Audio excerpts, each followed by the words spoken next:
Today, we have a track that sounds like this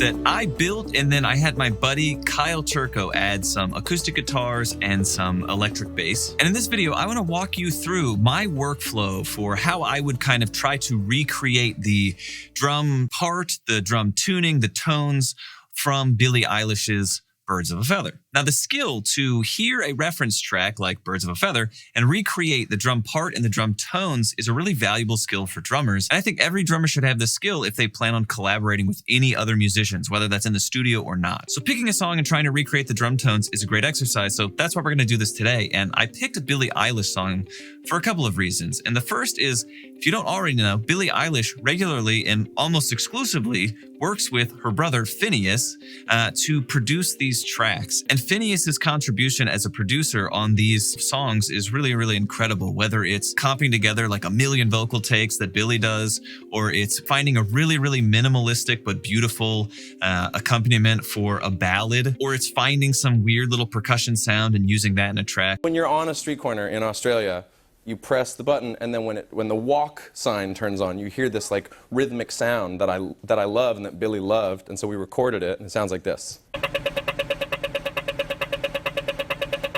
It's got like it's got a groove. I think that Phineas has a really, really interesting production style, and especially Billie and Phineas working together. Second reason I thought it would be interesting is because this song is a mainstream pop song, and I think it's really, really important for drummers to be able to play a blend of electronic drum percussion-y things and real drums. 3, for the most part, most of Billie Eilish's releases really are only written by Billie and Phineas, and production is usually just by Phineas.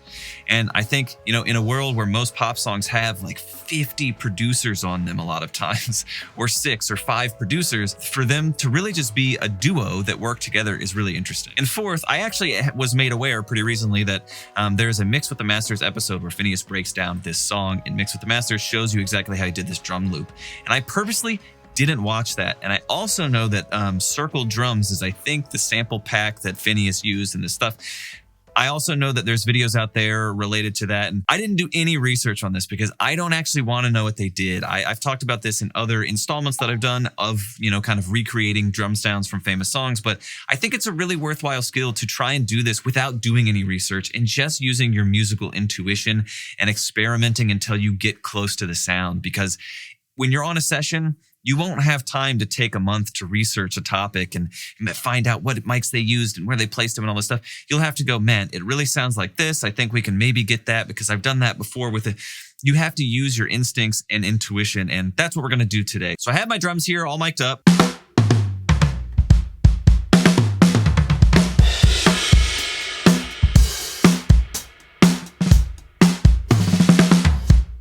So again, the assignment is take this reference track,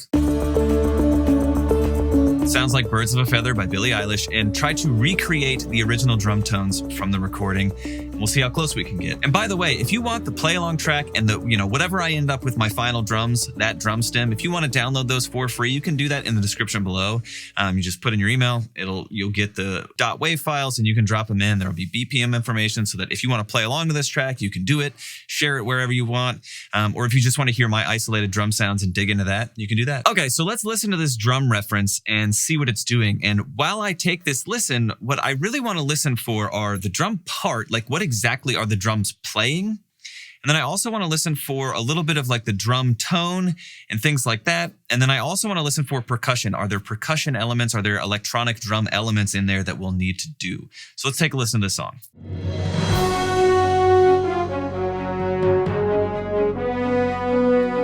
All right, so I took a listen to the song. You probably didn't see that because I don't want to play the master recording and get copyright strike. But I took a listen, and the drum part is like something like this.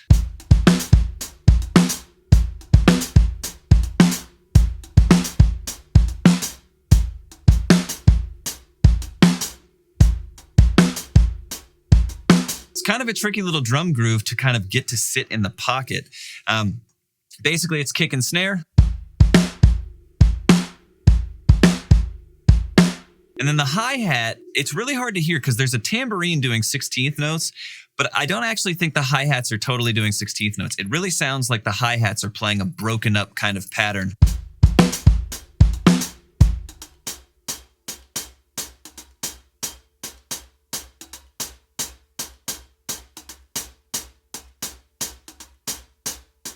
that's the drum part. It really does that the whole time. And there are a couple little fills in there. The, kind of the biggest one out of the down chorus or out of the bridge, whatever you want to call it, like the middle 8 going into kind of the final chorus. It does. And I don't really hear any crashes or rides or anything like that. So when I do end up recording this, I'm actually probably going to take these cymbals away. I need to leave the hi-hats because we're playing hi-hats out, obviously, but everything else I'm going to take away because otherwise it just kind of rings. When you're recording, little attention to detail, taking those cymbals away can really just tighten drums up. I honestly would probably I have these baffles that I can put up to tighten up around the drums. I would probably use those if I were recording this for a client, but then you wouldn't be able to see me because the baffle would be in front of the camera. So, but they're just big baffles that surround the drums to really, really tighten stuff up because this room is kind of live. So as far as the drum tones and tuning, this drum kit is not correct. The kick drum, there's not a lot of attack on the kick drum. It's just kind of big and boomy, but it's pretty short decay. So this 24-inch kick drum is not the right thing. I'm going to go get a smaller kick drum that's like pretty dead, doesn't have a front head, so that all we get is like nice low end and there's not a lot of decay on it. For the toms, I have toms that I use all the time that have no bottom heads on them. We're going to use those because I think those will be a lot more appropriate than the toms we're working with here. And then for the snare is super important. And the snare is this kind of like gushy, low end, just really awesome snare drum sound that also is like super saturated and low end and blown up. And so we're going to get a snare drum that kind of does that naturally, but then there is going to be some stuff later on in the computer that will probably help enhance all the low end and kind of the saturation and stuff like that. Let me swap out all the drums here. And yeah, basically I'm going to swap out all 4 of these and I'm going to take these cymbals away.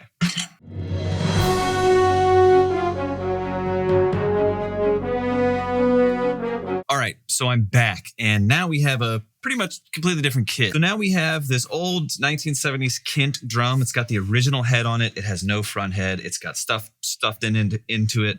And it just gets this really tight, kind of punchy sound. Here it is soloed. That's the kick in and the kick out mic. So already the kick is sounding much more like kind of the reference. It doesn't have a ton of attack. It's just nice, short, low end.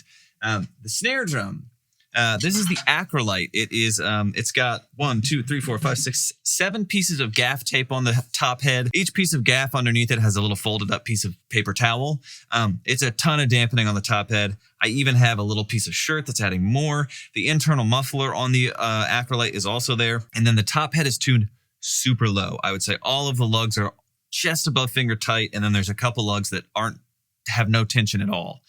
On the bottom head is actually pretty cranked. And then the snares are super, super tight. I think a lot of people, when they want to get this gushy sound, they go for not enough dampening and not enough snare wire tension. So the snare sounds like this. So I have 3 mics on the snare drum. I have a snare bottom mic, which is an SM57. I have a snare top mic, which is a SE, kind of their version of a 57. And then I have an SE Electronics SE8 small diaphragm. So the bottom snare kind of just sounds like a bottom snare drum mic. Top snare, which is the SE Electronics, basically their version of a 57. Super cool low end. And then we have this other snare top mic. It's the small diaphragm condenser, and it sounds like this. And this mic is going to be for dead drums like this, for the reference recording where the kind of low end, it sounds just so saturated. This small diaphragm condenser is going into the Warm Audio 412. It's an API style preamp, and I'm just driving it as hard as I can so that it comes into the computer distorted. So yeah, those mics and this drum really kind of go together to make the low end and the saturation and that stuff. And then I have these 2 toms, no bottom head on them. And they're tuned low, but with clear heads and with a lot of dampening on, again, no bottom heads and then a lot of dampening. This is gaff and a bunch of paper towels. So altogether, this drum set should sound way closer to kind of what we're going for than the other one. So here it is.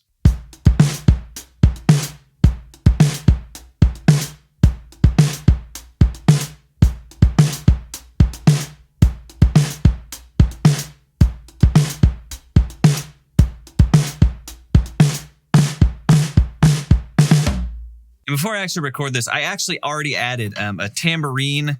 It's me playing this little tambourine. It's 2 toy tambourines that I taped together. So those are kind of going to be in there while I play, because that tambourine 16th notes is really going to help me lock in all these syncopated little things in the hi-hat. So let's give it a go.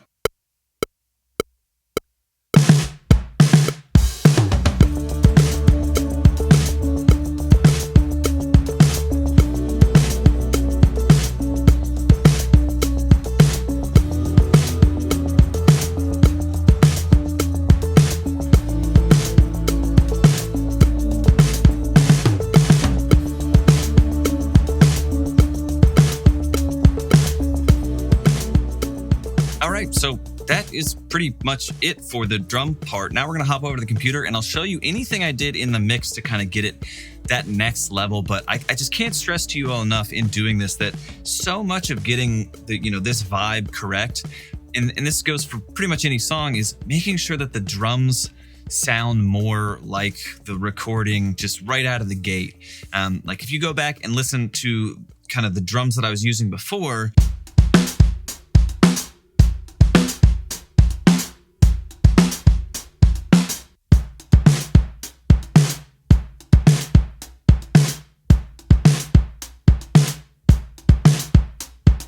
they had more sustain, they were bigger, the cymbals are ringing, all of that stuff just kind of is that little like 5, 10, 15% that makes the difference between, okay, that kind of sounds like the record, versus, something like this where you go like, oh man, yeah, that's the thing.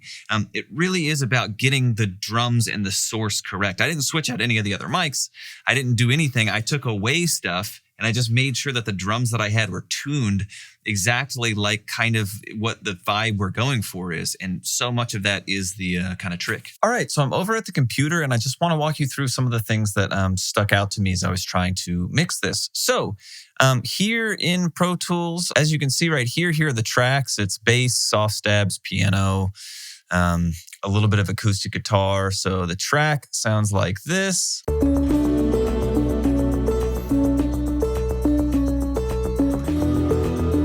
And again, you can hear that tambourine and clap down here. And then we have the drums, which are all these tracks here. So here's where I ended up with the drums.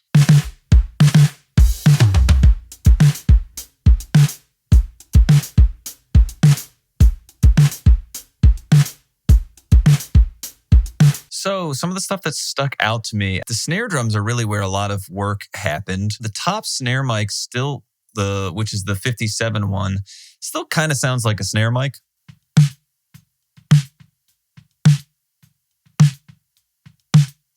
And I'm not gating that hard gate, like getting rid of everything when it's not open. I'm just kind of ducking some of the cymbal attack. And then these other two mics, like the snare, the small diaphragm condenser I have on snare top and the snare bottom, got kind of crazy. So the small diaphragm condenser that's really blown up at the preamp sounds like this. It's just all anger and aggression. And then this snare bottom mic,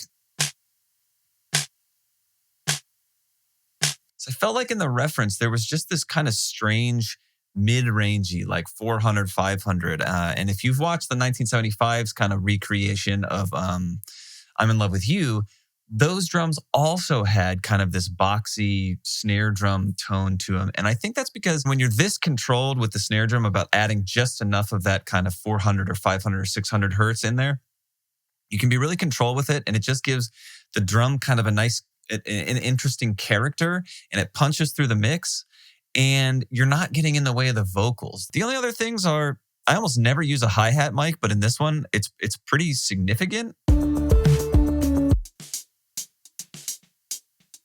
I'm filtering out like all the low end because it really just needs to be the like kind of attack of the hi-hat. And then I had overheads that are just barely in the blend. They're just adding, again, they're adding more presence to that hi-hat. And then I have a mono room mic. So the overheads, here's the mono room mic. And those just go to add a little bit of space around the drums. All right, so that was over at the computer. And before I kind of give you the final reveal and you can hear everything together, fully mixed and all that stuff, I wanted to first say that if this seems like a lot of work, it kind of is. Recording drums is hard, and getting your sounds kind of to the next level is really hard. You can use sample packs, you can use all that stuff, but at the end of the day, having a great drummer with the mics and drums tuned in a specific way and knowing how to use them is kind of the secret to it. And if you have songs that you need drums for, hire me. You can go over to my website, timmuellmusic.com, and I have a page on there that shows you kind of the process that I do when I record drums remotely for people, or if you're in Nashville, you can come over to the studio. But I have a bunch of drums, a bunch of mics, a bunch of stuff, and I love recording on songs for people. And you can go to my website, check out more about that, and check out my some of the songs that I've worked on over the years, because I've recorded with producers and artists all over the world, and I'd love to also put drums on your project. But maybe you're a drummer or a producer, and kind of watching this video has made you go, man, I really need to learn more about drums, recording drums, kind of getting that in shape. I wish I knew more about producing and recording drums. I actually have a course for that. It's called Drum Recording for the Working Musician, and it walks you through how to record drums at pretty much at any level that you are. It starts with just getting a good recording using just your iPhone, and then kind of walks you through how to record with an interface and one mic, how to record with a couple of mics, and then how to record with, all of these mics. And I walk you through how to use GarageBand, Logic, Pro Tools. I give you the basics of EQ and how to mix, and the basics of how to make a drum video where you have audio from your computer, you sync it up with video from your phone or your camera, all that stuff. So that course is available on my website. Again, it's called Drum Recording for the Working Musician, and I'll have links in the description to check that out too. But for now, let's hear the final result of kind of my attempt at getting the drums from Birds of a Feather by Billie Eilish.